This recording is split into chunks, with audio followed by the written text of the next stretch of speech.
नमस्कार. मी भाऊ तोरसेकर. तुम्ही बघत आहात प्रतिपक्ष. मित्रांनो, काल एका पत्रकार मित्राने मला प्रश्न विचारला. अर्थातच हा प्रश्न विचारणारा माझा मित्र पत्रकार हा भाजपचा विरोधकच आहे. भाजपचा विरोधक आहे आणि म्हणून आमच्यामध्ये नेहमी वादावादी होत असते. आणि त्याने मला असं विचारलं की तू गद्दारीच्या लाईनमध्ये उद्धव ठाकरेंना घालत असतोस, तर मग तितक्याच आवेशात तू अजितदादांना गद्दार का म्हणत नाहीस? मी त्याला उत्तरं दिली, मला पाहिजे तशी दिली. अर्थात एक असं की जेव्हा वादावादी होते त्या वादावादीच्या वेळेला आपण चुकलो कसे नाही हे आपण हुज्जत घालून सांगत असतो. तोही सांगत असतो, मीही सांगत असतो. आणि आपण तुमच्या बरोबरही कोणाशी वादावादी झाली तर आपण आपली भूमिका मागे घ्यायला तयार नसतो, आपला युक्तिवाद मागे घ्यायला तयार नसतो, आपलं म्हणणं मागे घेत नसतो. तसाच माझा त्याच्याशी वाद झाला आणि मी उद्धव ठाकरे जास्त गद्दार की तुमचे एकनाथ शिंदे जास्त गद्दार, उद्धव ठाकरे जास्त गद्दार की अजितदादा जास्त गद्दार, मला या प्रश्न त्याच्याशी वाद संपल्यानंतर हा विषय माझ्या डोक्यात घोटाळत राहिला. आणि एक आणखीन कारण होतं त्याला, की हा विषय होऊन गेल्यानंतर मी अतिशय रिकाम्या वेळात होतो, म्हणजे मेंदूच्या डोक्याच्या काळा पद्धतीत सांगतोय, की मला लगेच दिल्लीला यायसाठी निघायचं होतं. आणि तुम्हाला माहिती आहे की विमानतळावर जवळजवळ 2 तास तरी 3 तास तरी आधी पोहोचावं लागतं. सामान जमा करा, सिक्युरिटी क्रॉस करा, बोर्डिंग, हे सगळं. विमानात बसण्यापूर्वी 2-2.5 तास आपण असतो, विमानातले 2 तास किंवा त्याच्यात परत उशीर झाला, त्यामुळे जवळजवळ 5-6 तास मी काही काम करत नव्हतो आणि डोक्यासमोर विषय नव्हता. आणि कधी एकदा पोचायचे कंटाळ्यासारखं होत असतं. त्यामुळे हा सगळा वेळ जेव्हा असतो मोकळा, अशा वेळेला असे रेंगाळलेले जे विषय असतात मनामध्ये, ते तुमच्या मनाभोवती पिंगा घालून नाचायला लागतात. विमानात जवळजवळ 1.5-2 तास विमान उडत होतं. 2.5 तास जवळजवळ विमानतळावर त्याला टेक ऑफ करायला परवानगी नव्हती. हा सगळा वेळ बरोबर 5-6 तास माझ्या डोक्यात त्या मित्राने विचारलेला विषय आहे, तो पिंगा घालत होता की गद्दार मी आवेशात जर बोलत असेल किंवा उद्धव ठाकरेंच्या वर कडाडून टीका करत असेल, तर तेवढीच कडाडून टीका मी अजितदादांवर का करत नाही? कारण अजितदादांनी सुद्धा आपल्या काकांशी दगाबाजी केलेली आहे, मतदाराशी दगाबाजी केलेली आहे. ज्या मतदाराने काय तो पुरोगामी किंवा फुले शाहू आंबेडकर या विचारधारेच्या आधारावर मतदान केलं होतं, त्यांची साथ सोडून सरळ सरळ भाजपकडे जायचं. मग उद्धव ठाकरेही गेले होते. उद्धव ठाकरेंच्या बाबतीत जर आवेश असेल तर अजितदादांसाठी सुद्धा तितक्याच आवेशात टीका झाली पाहिजे. मुद्दा त्याचा बरोबर होता, मुद्दा बरोबर होता. पण शेवटी कितीही असला तरी माणूस हा पक्षपाती असतोच, बायस असतोच. माझेही काही बायस आहेत, माझ्याही मनात काही अडी आहेत. आणि जेव्हा हा रिकामपणे विचार करत होतो तेव्हा माझ्या लक्षात एक गोष्ट आली, की उद्धव ठाकरेंनी भाजपची साथ सोडली म्हणून मी चिडलेलो आहे आणि त्या आवेशात मी बोलतोय. पण तीच गोष्ट अजितदादांनी केली, एकनाथ शिंदेनी केली, तर मी त्या दोघांचं समर्थन करतो का? तर ते दोघे भाजप बरोबर आले म्हणून. पुढे भाजपचे हात बळकट करताना दुसऱ्या कोणीही कितीही गैरकृत्य केलं तरीही मी त्याचं समर्थन करतोय. असंच कदाचित त्या मित्राला म्हणायचं असेल, तो तेवढं स्पष्ट बोलू शकला नाही. आणि मी तेव्हा तितका गंभीर नव्हतो. पण जेव्हा एकटा होतो, रिकामा वेळ होता, आणि मी जेव्हा विचार करत होतो, जेव्हा माझ्या लक्षात आलं की त्याच्या अशा प्रश्न विचारण्यामागचा हेतू जो आहे तो माझ्या आवेशाचा आहे किंवा कडाडून टीका करण्याचा आहे. दोन्हीकडे कृती एकच असेल तर मी शिंदे आणि अजितदादांना जो न्याय लावतो तोच उद्धव ठाकरेंना का लावत नाही? आणि या भूमिकेचा जेव्हा मी विचार करत गेलो तेव्हा माझ्या एक गोष्ट लक्षात आली, की त्याने नेमका प्रश्न विचारायला पाहिजे होता तर मी अधिक स्पष्टपणे त्याला बोलू शकलो. आता उदाहरण लक्षात घ्या की एक पक्ष सोडला, तो पक्ष म्हणजे तरी काय असतं. अजितदादांनी काकांची साथ सोडली, जो पक्ष त्यांच्या काकांनी स्थापन केला होता त्या पक्ष कब्जा करणं वगैरे या पोरकटपणाला मी हे देत नाही. पण काकांनी एका विशिष्ट भूमिकेतून पक्ष निर्माण केला होता. त्या पक्षाला काँग्रेसच्याच विचारधारेची परंपरा आहे. आणि मग महाराष्ट्राचा संदर्भ घेतला तर पुरोगामी चळवळ म्हणजे फुले शाहू आंबेडकर ही विचारधारा म्हटलं जातं. त्यामुळे गद्दारी म्हणायची असेल तर त्या विचारधारेशी गद्दारी आहे की नाही याकडे बघितलं पाहिजे. जे आमच्या मित्राच्या आणि माझ्या चर्चेत आलं नाही की शेवटी पक्ष म्हणजे काय असतो, एखादी संघटना म्हणजे काय असतं. आपण प्रत्येक जण आपापला स्वतःचा विचार करत असतो, आपल्या काही भूमिका तयार होत असतात, आपण वाचन करत असतो, लेखन करत असतो, जगाचा अनुभव घेत असतो. आपल्याला काही माणसं आवडत असतात, काही माणसं नावडत असतात. त्याप्रमाणे आपल्याकडे विचारधारा आवडणं नावडणं त्याचे अनुभव आपल्याला येणं, त्याच्यातून आवडी निवडी निर्माण होतात. आणि या आवडी निवडीतून मग काही माणसं समान विचारी म्हणून एकत्र यायला लागतात. त्यातून पक्ष संघटना वगैरे वगैरे निर्माण होतात, त्यांच्या भूमिका निर्माण होतात. त्यामुळे एखादा पक्ष असतो, त्या पक्षात तुम्ही जेव्हा सामील होता तेव्हा तो पक्ष आणि त्याचा नेता, तो नेता हा एका विशिष्ट विचाराच्या भूमिकेत असतो, म्हणून आपण त्याचं समर्थन करत असतो. जर तो नेताच आपल्या सहकार्यांना, पाठीराख्यांना, सवंगड्यांना विश्वासात न घेता त्या विचारांची भूमिका असते, ते विचार असतात, त्यांनाच वाऱ्यावर सोडून भलत्या दिशेने जात असेल तर मग नेत्याशी निष्ठा ठेवायची की पक्ष आणि संघटना म्हणून संघटनेशी निष्ठा ठेवायची, हा प्रश्न निर्माण होतो.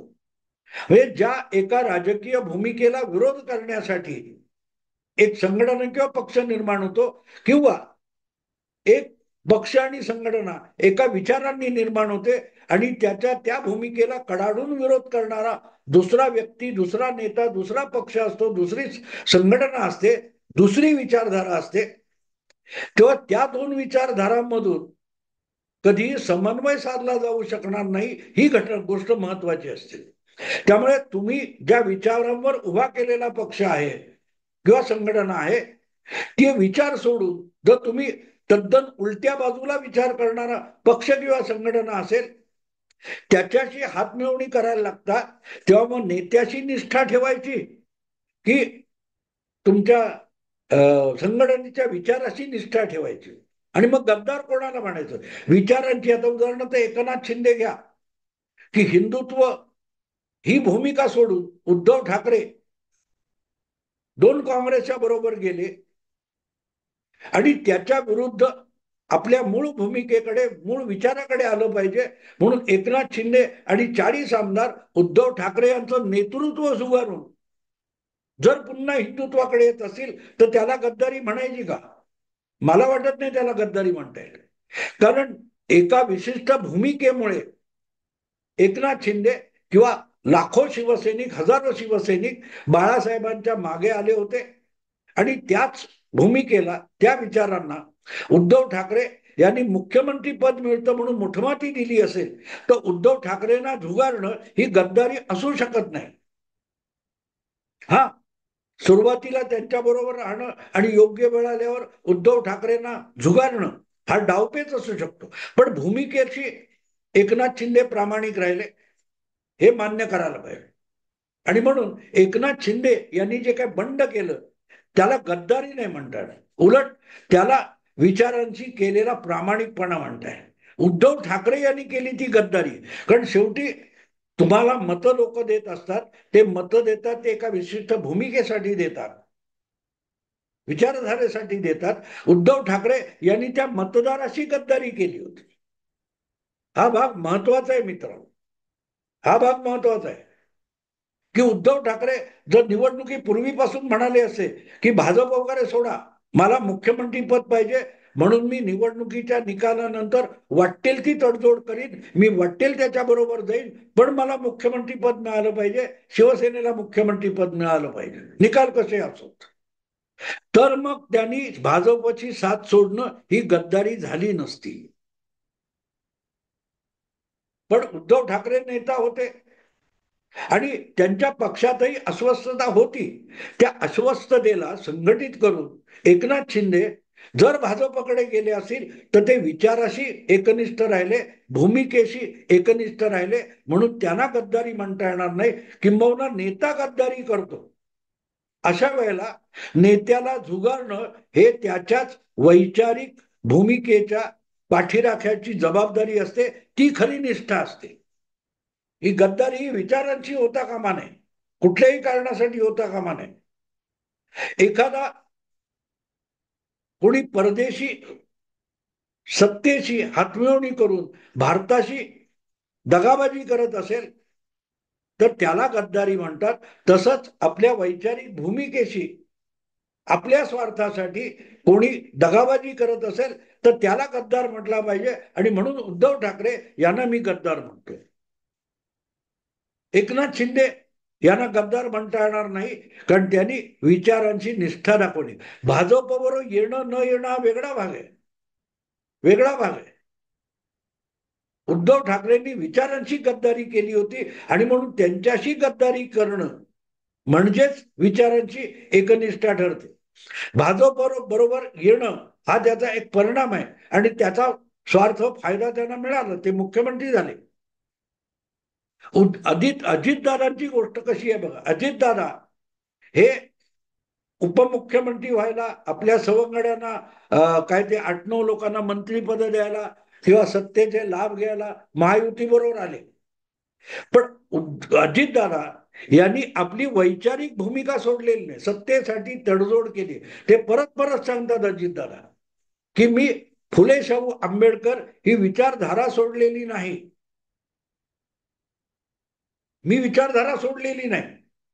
आणि म्हणून फुले शाहू आंबेडकरांची विचारधारा घेऊन चाललेले अगदी त्यांच्या विरोधातले काका किंवा इतर पक्ष आहेत, त्यांच्या कुठल्याही भूमिकेला अजितदादा छेद देणारं भाषा बोलत नाही.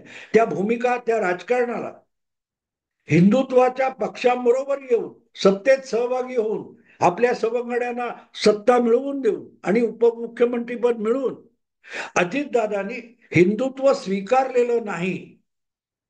आणि म्हणूनच हिंदुत्वाच्या टोकाच्या भूमिकेचं अजितदादा एकदाही समर्थन करताना आपल्याला दिसलेले नाही, दिसलेले नाही. काँग्रेसला हरवायचे आणि कशासाठी तर या कारणासाठी, मुस्लिम धार्जिणेपणासाठी काँग्रेसला हरवायचे असं अजितदादा एकदा तरी बोललेत का? हा, काकांना हरवायचे, काकांच्या पक्षाला हरवायचे, कारण काका पक्षांतर्गत इतरांना नेतृत्व करण्याची संधी देत नाहीत, त्यांच्या करिअर खतम करतात. हा अजितदादांचा किंवा त्यांच्या सवंगड्यांचा राग आहे. तसाच काहीसा राग एकनाथ शिंदेचा पण उद्धव ठाकरेंच्या बाबतीत होता. पण वैचारिक पातळीवर आज सुद्धा अजितदादा हे आपल्या काकांच्या बरोबर आणि काकांच्या भूमिकेचं समर्थन करताना दिसतात. तीच गोष्ट आपण उद्धव ठाकरेंकडे बघू शकतो का? नाही. उद्धव ठाकरे हे मुस्लिम आक्रमकता, जिहादी मानसिकता याच्या विरोधात, धर्मांधता, मुस्लिम धर्मांधता याच्या विरुद्ध जी विचारधारा उभी राहिली, त्यातून ती परंपरा घेऊन आलेली आहे. पण आज बघितलं तर मुस्लिमांसाठी, मुस्लिम मतांसाठी उद्धव ठाकरे वाटेल ते करायला तयार आहेत. अगदी भाजपच्या हिंदुत्वावर ते शंका व्यक्त करतात, नुसती शंका व्यक्त करतात नाही, अगदी जे खोटे नाटे आरोप आजपर्यंत हिंदुत्व विरोधक करत राहिले ते उद्धव ठाकरे करायला राहिले. एका बाजूला उद्धव ठाकरे सांगतात की ज्या वेळेला गुजरातमध्ये मोदींच्या विरोधात एवढं काहूर माजलेलं होतं, त्यावेळेला आपल्या वडिलांनी आपल्याला मोदींना दिलासा देण्यासाठी पाठवलं होतं. ती सगळी गुजरातची दंगल कुठून सुरू झाली तर त्या ट्रेन जाळली, साबरमती, गोधराला साबरमती गाडीचा डबा जाळला, त्यातून सुरू झाली होती. पण एकीकडे त्यात मोदी बरोबर होते, भाजप बरोबर होता आणि आपण हिंदुत्ववादी म्हणून त्यांना दिलासा द्यायला गेलो, ही आपली जमेची बाजू म्हणून उद्धव ठाकरे सांगतात. पण दुसरीकडे तेच उद्धव ठाकरे अयोध्येतल्या प्राण प्रतिष्ठा समारंभाच्या वेळेला काय बोलले होते, की हे सगळ्यांना अयोध्येत बोलवतील आणि मग कुठे कुठे ट्रेन जातील, कोण भाजपवाले संघवाले, आणि मग दंगली पेटवतील. हे जर उद्धव ठाकरेंना आज वाटत असेल की गोधरासारखं देशभर केलं जाईल, तर मग गोधराचं त्या काळात तुमच्या वडिलांनी किंवा तुम्ही समर्थन कशाला केलं होतं? मग तेव्हा तुम्हाला देशभर हिंदुत्व म्हणजे देशभर ट्रेन जाणं आणि दंगली पेटवणं हाच उद्धव ठाकरे आणि त्यांच्या एकत्रित शिवसेनेचा उद्देश होता का? नाही. उलट त्यांना त्याचा गर्व आहे. पण तीच कृती आज भाजप करते, तर मग त्याचा निषेध आहे. इथे दुटप्पीपणा कळतो की माणूस आपल्याला मुख्यमंत्री पद पाहिजे म्हणून वाटेल त्या टोकाला जाऊन खोटं नाटं बोलू शकतो, खोटे नोटे आरोप करू शकतो. ही उद्धव ठाकरेंची एक प्रतिमा आहे, ही वस्तुस्थिती आहे त्यांची. आणि दुसरीकडे अजितदादा आहेत. अजितदादांनी काकांच्या विरुद्ध बंडाचा झेंडा उच्चार उघडला, उच्च खांद्यावर घेतला असला तरीही अजितदादांनी कधीही ज्या विचारधारेचं राजकारण आजपर्यंत केलं त्याची कास सोडलेली नाही. आजही आपण शाहू फुले आंबेडकर या विचारधारेचे आहोत हे ठणकावून अजितदादा सांगत असतात. आणि एखाद्या भाजपच्या नेत्याकडून किंवा शिवसेनेच्या नेत्याकडून त्या फुले शाहू आंबेडकर विचारधारेला धक्का लागत असेल किंवा हिंदुत्वाची हिंसक टोकाची भाषा केली जात असेल, तर त्याला धमकावण्याची हिंमत अजितदादांनी दाखवलेली आहे, जी हिंमत उद्धव ठाकरे कधी काळी गमावून बसले, कधी काळी गमावून बसले. म्हणजे आज बाळासाहेब असते तर वक्फ विधेयकाच्या बाबतीत बाळासाहेबांनी आपली सगळी ताकद मोदी सरकारच्या मागे उभी केली असती. पण उद्धव ठाकरे त्या वक्फच्या समर्थनाला उतरले. म्हणजे आपल्या पित्याने आजच्या काळामध्ये जी भूमिका घेतली असती त्याच्या उलट्या टोकाला गेली. अगदी बाळासाहेब म्हणायचे की बाडगा जो असतो तो जोरात पांग देतो. उद्धव ठाकरेंची अवस्था त्यांच्याच पित्याजींच्या भाषेमध्ये बाटग्यासारखी झालेली आहे की ओवायसी जेवढं वक्तचं समर्थन करणार नाही तेवढं टोकाला जाऊन उद्धव ठाकरे आज वक्फ विधेयकाच्या विरोधात बोलतात, वक्फच्या जमिनीला हात लावू देणार नाही. अजितदादा सुद्धा बोललेले नाही. लक्षात घ्या, अजितदादा हे काय म्हणतात त्याला, शाहू फुले आंबेडकर पुरोगामी विचारधारेचे आहेत. पण जितकं वक्फचं समर्थन विरोध अजितदादांनी केलेला नाही, पण वक्फचं समर्थन पण हिरिरीने केलेलं नाही जितकं उद्धव ठाकरे करतात. आहे की नाही गंमत? आणि त्यांचे जे आज नवे पुरस्कर्ते निर्माण झालेत ते तर उद्धव ठाकरे विशाळगडावर कबरी आणि मशिदी वाचवायला का गेले नाहीत असा सवाल विचारायला लागले. त्यामुळे उद्धव ठाकरे यांनी नुसती मतदाराशी नाही तर ज्या विचारधारेवर, ज्या वैचारिक भूमिकेवर त्यांचा पक्ष उभा राहिला त्याच्याशी गद्दारी केली आहे. आणि दुसरीकडे अजितदादा मात्र हिंदुत्वावर उभ्या राहिलेल्या पक्ष आणि सत्तेचा फायदा घ्यायला त्यांच्या सोबत आले असले तरी आपल्या विचारधारेशी आज सुद्धा अजितदादा ठामपणे प्रामाणिक राहिलेले. आणि म्हणून मग मी जेव्हा उद्धव ठाकरे यांचा आरोप करतो तेव्हा त्याचं कारण कडाडून टीका करतो. त्याचं कारण असं आहे की उद्धव ठाकरे हे आपल्याच वैचारिक भूमिकेला मुठमाती देऊन मोकळे झालेत सत्तेसाठी, स्वार्थासाठी. पण स्वार्थ साधत असताना सुद्धा अजितदादांनी आपल्या वैचारिक आणि पारंपरिक राजकीय भूमिकेला सोडायला साफ नकार दिलेला.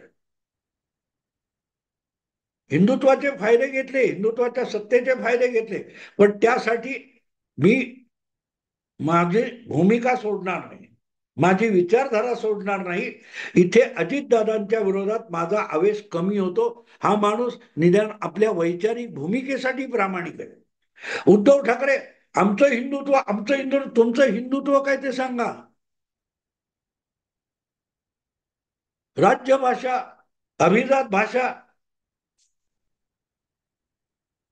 मग गाईचा हंबरडा ही राज्यभाषा आहे का? इतकं खुळचट विधान माणूस का करतो? गोहत्येच्या विरुद्ध भाजप आणि संघापेक्षा मागल्या काही वर्षामध्ये शिवसैनिकांनी जोरदार आघाड्या उघडल्या होत्या. आणि त्यांचा आजचा प्रमुख म्हणतो की गाय ही राज्यमाता असेल तर मग हंबरडा ही राज्यभाषा आहे का? काय पोरकट पातळीवर माणूस जातो सत्तेसाठी, तेव्हा त्याला गद्दारतो. मतदाराशी गद्दारी करतो, जो वैचारिक भूमिकेशी गद्दारी करतो, जो आपल्या पाठीराख्यांशी गद्दारी करतो, त्याच्यावर टीका कडाडून झाली पाहिजे. पण अजितदादांचं तसं म्हणता येत नाही. त्याने आपल्या सवंगड्यांसाठी आणि सहकाऱ्यांसाठी सत्तेच्या तडजोडी केल्या, पण विचारधारेला तिलांजली द्यायला अजितदादा तयार नाहीत, जितकी तिलांजली देऊन मुख्यमंत्री पदासाठी उद्धव ठाकरे मोकळे झाले. आज अशी परिस्थिती आहे की कधीतरी एक दिवस उद्धव ठाकरे चक्क सोनिया गांधींना लोटांगण घालतानाही आपण बघू शकतो.